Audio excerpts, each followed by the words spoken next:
¿Qué sigue? Bueno, pues sigue que como ya terminó el proceso de derivación gráfica, puesto que tengo puros ceros y deltas de Dirac, entonces yo digo la segunda derivada de la función de la señal la constituyen una delta en t más 2, que es esta de aquí, menos una delta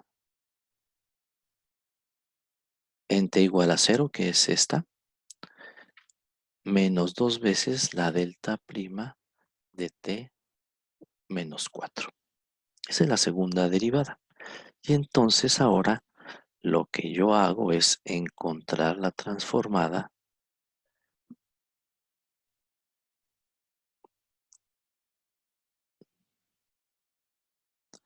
de la expresión anterior. Entonces, del lado derecho, pues yo puedo encontrar la transformada de cada sumando, según lo que comentamos en su momento, de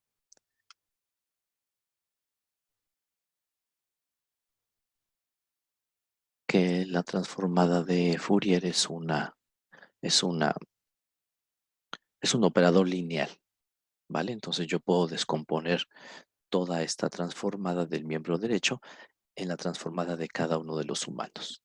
Entonces, así como dicen nuestras notas, lo que debemos de hacer es transformar del lado izquierdo y transformar del lado derecho.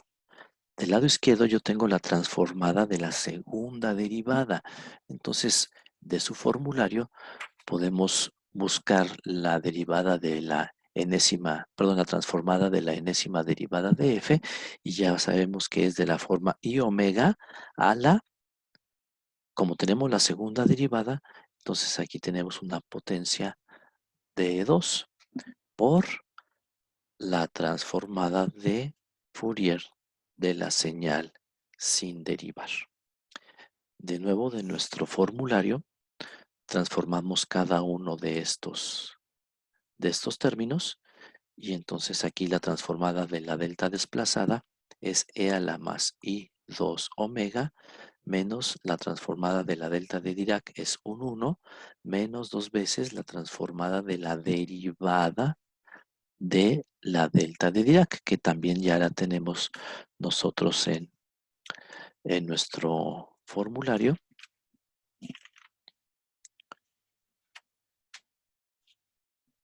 y que es de la forma,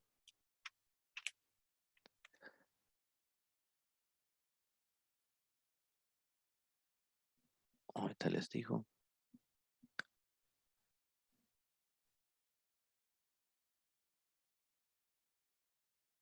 i omega a la 1, porque tenemos la primera derivada de la delta de Dirac. Por lo tanto, aquí aparece una n igual a 1 por e a la menos i omega, y donde está anclada la delta de Dirac, que es en 4.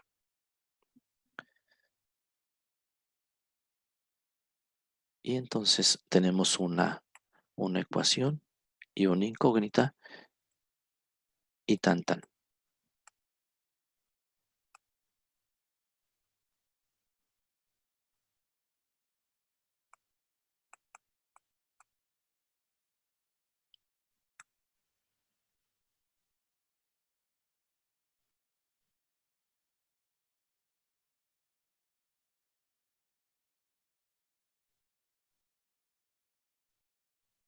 Despejando, nos queda esta expresión. Tan tan.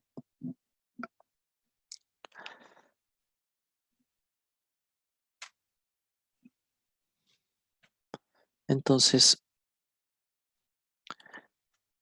resumimos el procedimiento. Dada una señal, la derivamos gráficamente, y para ello necesitamos ver cómo está definida esa señal.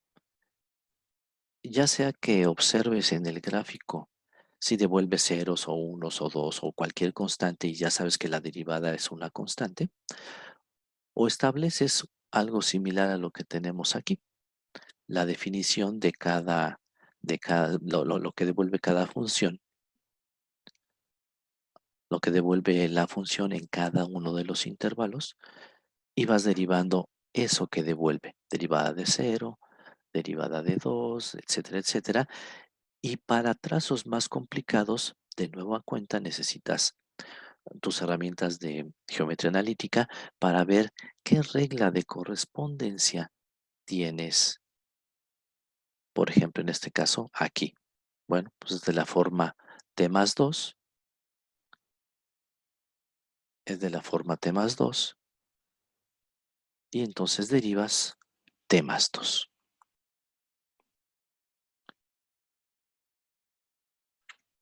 Y así te vas derivando los trazos. En la primera derivada, pues devuelve casi puros ceros, a excepción del intervalo de menos 2 a 0, donde la derivada de t más 2 nos dio 1. Y entonces en el gráfico de los cambios, que es f', debes de poner que la derivada vale 1. Por eso pusimos este trazo constante de 1, de menos 2 hasta 0. Después nos vamos con puro 0 hasta que llegamos a este punto que es t igual a 4, y aquí la función debe dar un salto hacia abajo de tamaño menos 2, y en ese momento aparece la delta de Dirac de menos 2 delta de t menos 4. Y seguimos el proceso puesto que no hemos llegado todavía a obtener puros ceros y deltas de Dirac. Seguimos el proceso, volvemos a derivar este 0, este 1, este 0, este 0, y nos dan los puros trazos que valen 0 en la segunda derivada. Y luego observo aquello que está cambiando. En menos 2, la función deja de devolver ceros para devolver unos. Y entonces ese cambio instantáneo lo represento ¿con qué? Ya sabemos, con una función impulsiva, la delta de Dirac, hacia arriba de tamaño 1. Y luego vemos que en t igual a 0, ahora la función deja de devolver 1 para devolver ceros en el siguiente instante, y eso solo es posible si se dio un salto instantáneo de tamaño menos 1 en 0. Seguimos avanzando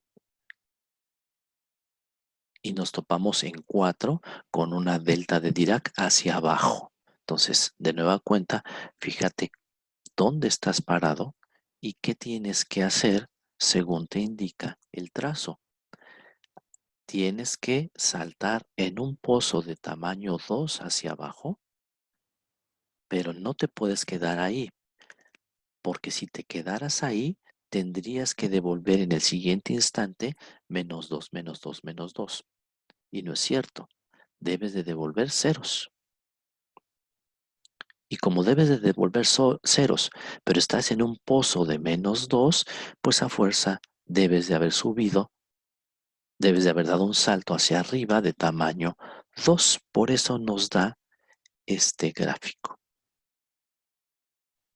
que no son dos procesos, repito, es uno solo, es la derivada de la delta de Dirac, que se representa así, de esta manera, pero que analíticamente la vemos simplemente como la derivada de delta, o sea, delta prima. Tan tan, tenemos puros ceros y unos.